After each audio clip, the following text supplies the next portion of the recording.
Good afternoon. Last night, I spoke to the nation about the human toll of the pandemic and the economic crisis. I spoke about a two-step plan of rescue and recovery and how we must deliver immediate economic relief to those who need it the most in this country. The millions of people who, through no fault of their own, are so badly hurting right now. Millions who never thought they'd ever be out of work, facing eviction or waiting hours in their cars for a meal from a food bank. I talked about how our rescue plan is a necessary bridge to our economic recovery and our ability to build back better, stronger, and more secure. And while these crises have caused real damage, I explained how it will cost more, hundreds of billions of dollars more, to undo the harm.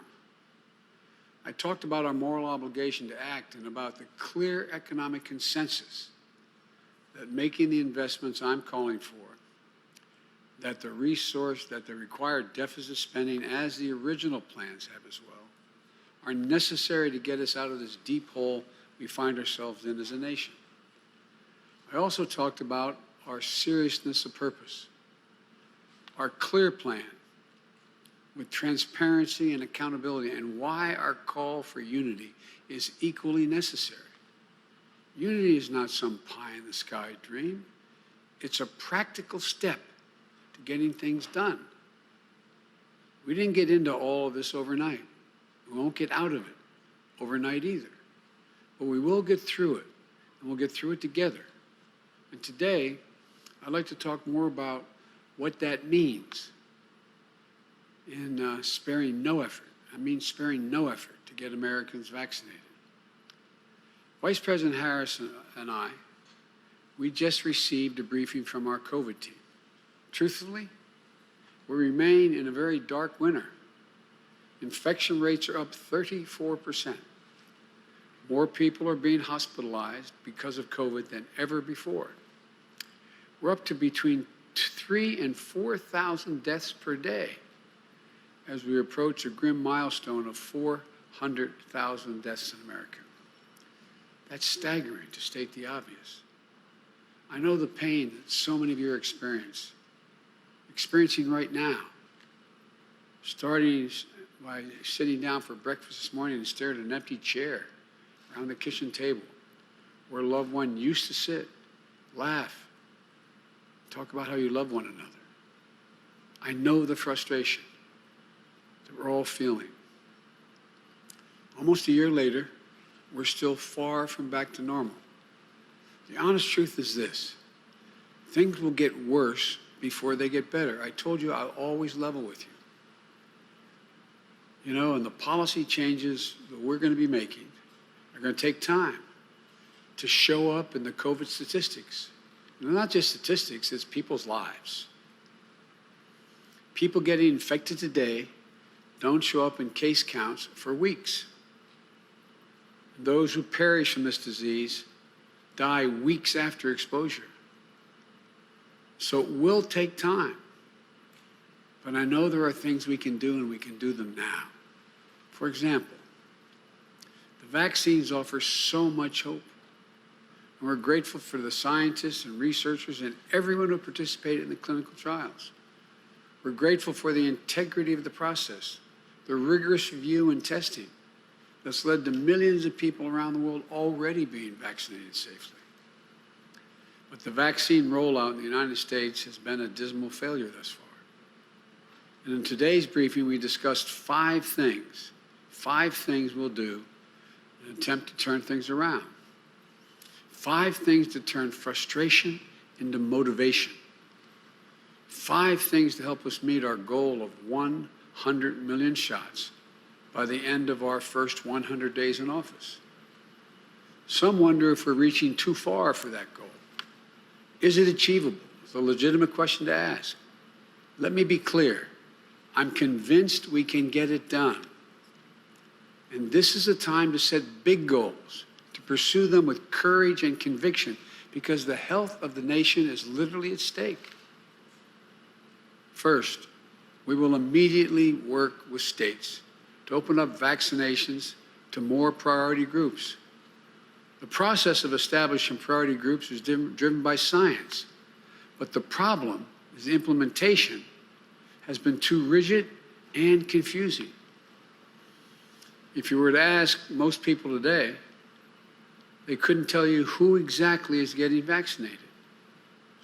What they do know is there are tens of millions of doses of vaccine sitting unused in freezers around the country, while people who want and need the vaccine can't get it. We'll fix the problem by encouraging states to allow more people to get vaccinated beyond healthcare workers and move through those groups as quickly as they think we can. That includes anyone 65 years or older, a population that has accounted for over 80% of the deaths to date, 80% of the deaths to date. We also have to continue vaccinating frontline essential workers like educators, first responders, grocery store workers, et cetera. It won't mean that everyone in this group will get vaccinated immediately, as the supply is not where it needs to be. But it will mean that vaccines become available, as they become available, will reach more people who need them. We'll reach out and get the vaccine used. The second thing we're going to change, if we're getting more people vaccinated, then we need more vaccination sites. That's where we're going to harness the full resources of the federal government to establish thousands of community vaccination centers. On my first day in office, I'll instruct the Federal Emergency Management Agency, FEMA, to begin setting up the first of these centers. By the end of our first month in office, we will have 100 federally supported centers across the nation that will ultimately vaccinate millions of people. Think of the places that are convenient and accessible: school gymnasiums, sports stadiums, community centers. We've already had productive conversations with bipartisan groups of county officials, mayors, governors, tribal leaders, leaders of the private sector, who shared their ideas with us about this effort. And as we build them, we're going to make sure it's done equitably. We're going to make sure there are vaccination centers in communities hit hardest by the pandemic, in Black and Latino communities and rural communities as well. Within the first month of our administration, we're going to deploy mobile clinics, moving from community to community, that will partner with community health centers and local primary care doctors to offer vaccines to hard-hit and hard-to-reach communities in cities, small towns, and in rural communities. And to staff up these centers, we will mobilize thousands of clinical and non-clinical professionals. Think of the people that we deploy in natural disasters. Experts from the Federal Emergency Management Agency, from FEMA, and the Center of Disease Control, our Public Health Service Commission Corps, our military medical personnel, our first responders. Additionally, we're going to expand the pool of medical professionals, including retired healthcare workers, who can administer the vaccine and to ensure we have enough vaccinators to meet the nation's needs as we ramp this up. And as governors of both parties have asked, our administration will reimburse states 100% when their National Guard is deployed in the fight against COVID. We'll provide resources to help states cover the cost of personnel, vaccinators, administrative staff, as well as supplies like dry ice and laptops and protective equipment. The third change we're going to make is we're going to fully activate the pharmacies across the country to get the vaccination into more arms as quickly as possible. Millions of Americans now turn to their local pharmacies every day for their medicines, flu shots, and much more. We're going to immediately start a new major effort, working directly with both independent and chain pharmacies to get Americans vaccinated. This program will expand beyond access in neighborhoods across the country, so that you can make an appointment and get your shot, conveniently show up at a particular time, and get it done quickly. The fourth thing we're going to do is we're going to use the full strength of the federal government to ramp up supply of the vaccines. As I said before, we'll use the Defense Production Act to work with private industry to accelerate the making of materials needed to supply and administer the vaccine, from the tubes and syringes to protective equipment. And I've already asked the team, and we have identified the suppliers who are prepared to work with our teams, and we're going to work with their teams. Not someday we're going to go do this. When I say we're going to invoke the Defense Production Act, I said, go out, even though we don't have the authority now, go out and identify those companies that are prepared and will be able to do what we're going to ask. As we made clear earlier this month, the Trump administration's policy of holding back close to half the supply of the vaccines available did not make sense. Our administration will release the vast majority of the vaccines when they're available, so more people can get vaccinated quickly while still retaining a small reserve for any unseen shortage or delays. But let me be clear. We are not changing the FDA's recommendation and its recommended dosing schedules. We believe it's critical that everyone should get 2 doses within the FDA recommended time frame. So we're not doing away with that availability.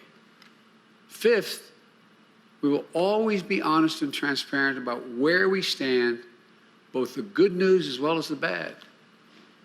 We're going to make sure state and local officials know how much supply they'll be getting and when they can expect to get it so they can plan. Right now, we're hearing that they can't plan because they don't know how much supply of vaccines they can expect at what time frame. That stops when we're in office. We're also promised to provide regular updates to you, the American people, on our progress and our goals. We will be, I promise you, transparent about the decisions we are making and why we're making the decisions. You're entitled to know. Our administration will lead with science and scientists, with the Center for Disease Control, the National Institute of Health, that will be free and totally free from political influence. A Surgeon General who's independent and speaks directly to the American people. The FDA, whose decisions are based on science and science alone, speaking directly to you. Look, while millions of Americans have already gotten the vaccine and millions more are already to get it, we also know we need to address vaccine hesitancy and build trust in many communities. We know that's the case, for example, in Black, Latino, and Native American communities. People who have not always been treated with dignity and honesty they deserve by the federal government and the scientific community throughout our history. We also see that disinformation campaigns are already underway to further undermine trust in the vaccines. Our administration will launch a massive public education campaign to rebuild that trust. We'll help people understand what science tells us, that the vaccines help reduce the risk of COVID infections and can better safeguard our health and the health of our families and our communities.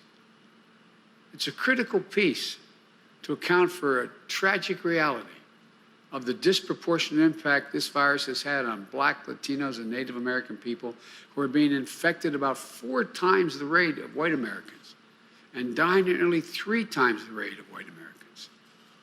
This is unacceptable. It's unconscionable. Equity is central to our COVID response.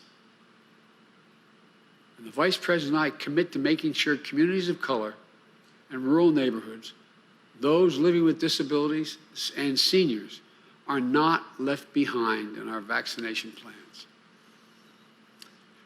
Look, our plan is as clear as it is bold. Get more people vaccinated for free. Create more places for them to get vaccinated. Mobilize more medical teams to get the shots in people's arms. Increase supply and get it out the door as soon as possible. This will be one of the most challenging operational efforts ever undertaken by our country. But you have my word that we will manage the hell out of this operation. But as I said last night, we need funding from Congress to make this happen. And I'm optimistic. I'm convinced the American people are ready to spare no effort and no expense to get this done. All these steps will take some time. It may take many months to get where we need to be. There will be stumbles. And yes, I know so much has already been asked of you. And when we're sworn in next week, we're going to ask you to keep the faith and keep following what we know works. One of our 100-day challenges is to mask up everyone. The day we're inaugurated, I'm going to ask you to mask up for the next 100 days. This is not a political issue. And I will issue an executive order to require masks where I have the authority to do that. And for federal workers, and federal property, on interstate travel, like trains and planes. We'll also be working with mayors and governors in red states and blue states and ask them to require masking up in their cities and their states. Look, I hope we now know this is not a political issue. This is about saving lives. I know it's become a partisan issue, but what a stupid, stupid thing for it to happen. This is a patriotic act. We're asking you, we're in a war with this virus. And experts saying have shown that wearing a mask from now until April will save as many as 50,000 lives. Quite frankly, it was shocking to see members of the Congress, while the Capitol was under siege by a deadly mob of thugs, refused to wear a mask while they were in secure locations. I'm so proud of my congresswoman right here in the state of Delaware, Lisa Brunt Rochester, trying to hand out masks while people are lying on the floor, huddled up, and a Republican colleagues refusing to put them on. What the hell's the matter with them? It's time to grow up. The result? At least 4 members of Congress to date, including a cancer survivor, now have COVID-19 who are in those rooms. For God's sake, wear a mask, if not for yourself, for your loved ones, for your country. These are real matters of life and death. We need you to stick with hand washing, social distancing, and avoid indoor gatherings with people outside your own household. We'll be a partner to the states and cities, so where things are working, we'll help do more of the good work. And when things can improve, we'll bring more resources to bear to get folks tested and vaccinated. I promise you, we're going to work closely with nonprofits and with the private sector, who we know all want to partner with us in this effort. The more people we vaccinate and the faster we do it, the sooner we can put this pandemic behind us. And the sooner we can build our economy back better and get back to our lives and to our loved ones. As we're seeing during this pandemic, we can't solve our problems as a divided nation. The only way we come through this is if we come through together as Americans, fellow Americans, and as the United States of America. Vice President-elect Harris and I ran on that vision. And starting at noon on Wednesday, that's exactly how we're going to govern and ask for your help. God bless you all and keep you safe, and may God protect our troops. Thank you.